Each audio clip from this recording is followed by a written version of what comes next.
it is you want to do, go for it.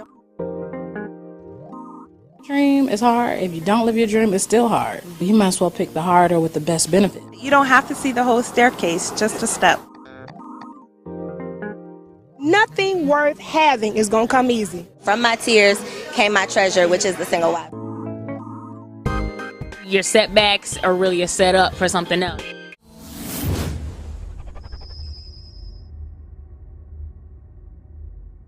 Hi guys, welcome to this episode of Conversations, and I'm here with Nikki Belle. We're going to be talking today to her about her aspirations, her dreams, and her culinary career. So first, Nikki, thank you for joining me on the show. Thank you. I'm happy to be a part of it. First off, I want you to tell everyone who you are, who, they just may be tuning in and just being introduced to you for the very first time. So tell them about Nikki Belle. Okay. Well, Nikki Belle. Some people also may know me as Nikki Can Cook. I'm formerly a competitor on the Food Network show America's Best Cook. I also do personal chef on the side, catering, as well as cooking classes. So, I'm just getting my feet wet here in the Metro Atlanta area. I also recently published my first cookbook called A Bit of This, A Bit of That, Comfort Food for the Eclectic Soul. And I've also launched my spice line called Season for Soul. Awesome, good stuff. So let's go ahead and get into the meat of it. Tell everybody where your inspiration to cook started from. Yeah, my inspiration started from, I would definitely say my grandmother, just growing up with her, being a little kid who always followed her in the kitchen, and she taught me how to cook when I was 7. So from then, the rest has really been history. By the time I was 14, I could prepare, Thanksgiving dinner. And I spent my Saturdays in the kitchen with her, taking her old Betty Crocker cookbooks, really learning how to, bake cookies and make chicken a la king and all of those throwback 1970 dishes that have kind of phased out. And then the rest has been, self-taught. I spent my college years just divulged into watching the Food Network because I had aspirations to go to culinary school, but it just seemed so far away and untangible for me.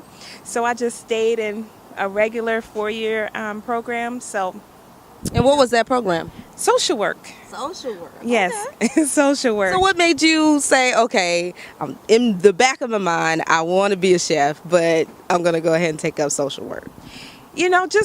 I was raised by my grandparents, so, them just instilling in me that you go to college and you get a real job, like their classification of a real job. You don't go off to be a chef or fashion designer or, any of those things, because where I'm from is a really, really small rural country. Nobody's those things.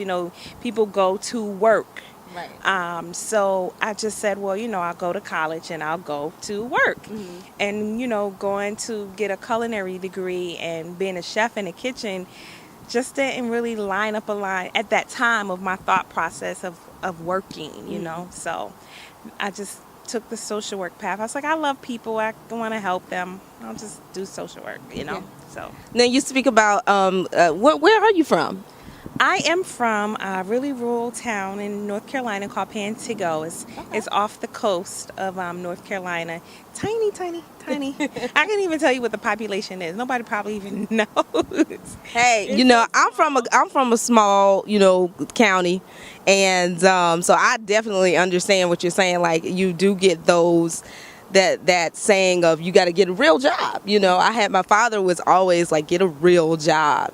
You got to have something that you can actually make money off of. Even though I'm like, okay, well, I have this idea to be the next Oprah. I think I can do it. And he's like, okay, well, get a real job, But, and I even had to fight with him to even, take up music in school. That's what I took up. So, yeah, I definitely understand that. And I think that's important, that you never gave up the dream that you had in the back. So tell me the transition of, okay, I'm in school for social work, and how did you transition to say, you know what, I'm going to activate this dream now? Wow, it was a long way in the making. I really am an eclectic soul, hence why I gave my cookbook the subtitle of Eclectic Soul. So I have dibbled and dabbled in a lot of things. And what really led me back to being on the food path was participating in the Food Network show. Prior to that, I kind of hung up food again. I'll backtrack. When I first moved to the Atlanta area, which was probably about 4 years ago, I saw that there was just this whole foodie. It was felt like foodie nation. Yes, you can eat so much stuff down here. Yes, it was just a lot of places to go and eat. There were a lot of food-based events.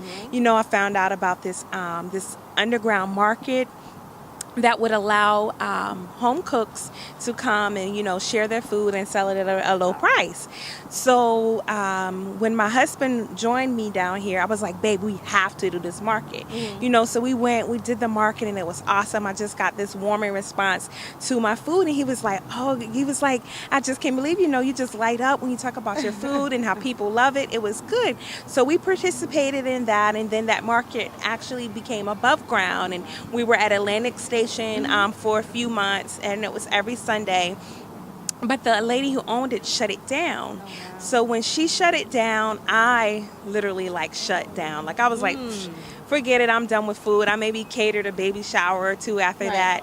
And I was done. I hung my hat up until when I decided to audition for the Food Network show. I saw that it was better, and I was like, oh my gosh, I should just do it. By this time, I'm a vegetarian, so I'm kind of skeptical because I am a vegetarian, but I was like, oh, forget it, I'll just audition. And then when I auditioned, and my passion just kind of came back alive. I'm like, what have I been thinking? Why have I been around here meddling and all this other stuff? I know at the end of the day, I love to cook, so I've just been hitting the ground ever since the show aired in April. Wow. So that's a dramatic turn of events, basically, because, okay, so in the meantime, before you said, okay, I'm going to apply for Food Network, what were you doing?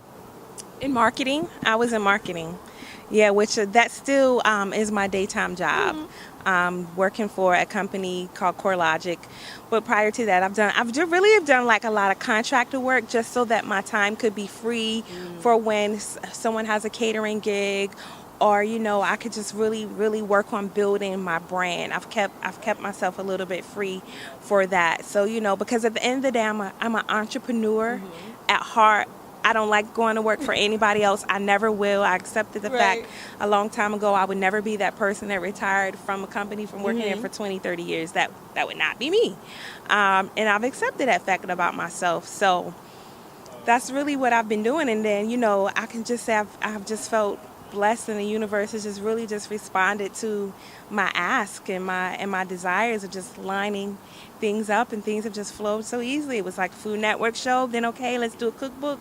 Okay, let's put the spices out, then okay. So, and now it's cooking classes and brunch series and catering jobs, and everything that you always wanted is just opening up because you became open to saying, you know what, I've been playing with this idea for the longest. I'm just going to go ahead and go for it. Yeah, but now I'm just waiting on Beyonce to call me to be her personal chef. And then Beyonce, call her. You want some good food, call her. Now, Beyonce is not a vegetarian. I know she's not. She liked that chicken. And that chicken you had the other day at that event, that was delicious. I don't even know what it was, but it was awesome. So, it was curry fried chicken. Yes. so good. Okay.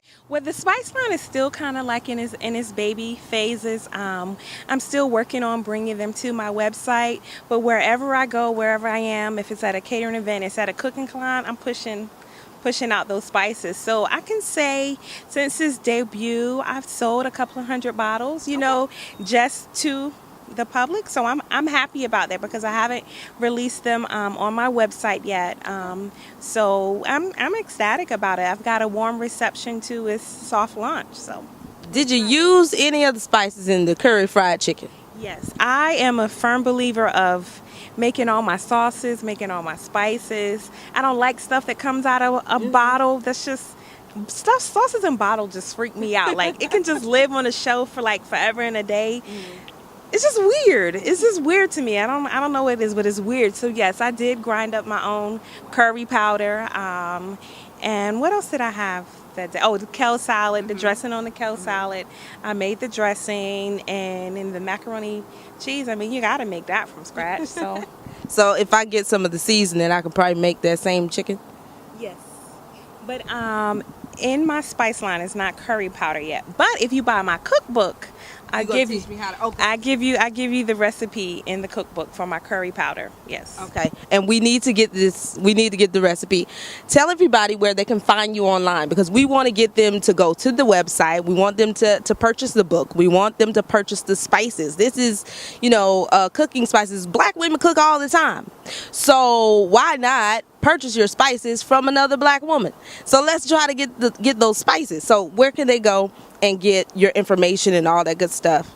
Well, you can purchase my cookbook at my website at nikkicancook.com. That's NIKKICANCOOK.com. And there you can purchase my cookbook, get all the information about my catering, my series, Cooking for Cocktails, which I didn't mention that earlier, but I will come to your house. As long as you have 4 friends, I'll come over. I'll teach you how to prepare summer tapas, a 4-course feast, or decadent desserts, and I'll bring the cocktails. So you can get all that information there. And then if you'd like to purchase the seasonings, you can go to seasonforsoul.com, and that's season, FOR, soul.com. Okay, let's talk about your husband. Yeah. He's a chef as well, right? He is, I guess, what I would like to call a former chef. He used to be in the kitchen throwing down, he was well known in the area where we're from, but he hung his chef hat up a few years ago, and now he's my sous chef. So that's awesome. You guys are beautiful. So how does that dynamic work between, you say he's your sous chef, and so he's really in your corner. So how does that work? Talk to them about Black love and how it can work. I recently on my radio show, we had the conversation about society's view of the black family, and so often we see images of either a single woman or a successful woman but no man behind her. So it's good to see that dynamic working together, and then for you to say, you know what, he's my sous chef, and he's cool with that, because when I met him, he was just like, and hey, come over here, you need to do this. I loved it, and I'm like, that's what you need in your corner. So talk about that a little bit. He's the reason why I've done so many things. Like, I went ahead and I put the seasonings out, because he was like, you grind these up at home, you want to sell them, let's just do it. What is it not to do? Just make it happen. So he's a great support system when it comes down to, I have a catering job or whatever. He really helps me prepare, because although I'm not formally trained and I can cook what I would say very well, my knife skills are suspect. You ever get like a big piece of onion, I cut it up, Watch what you're chewing on. That big old piece of onion in there.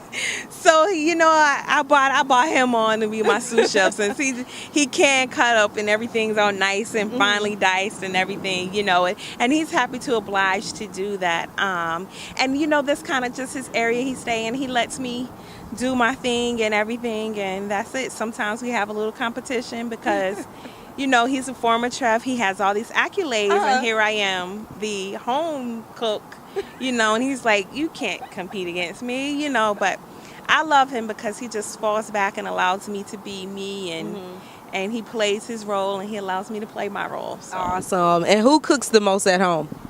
Here lately, since there's been the launch of Nikki Can't Cook, it has been him. It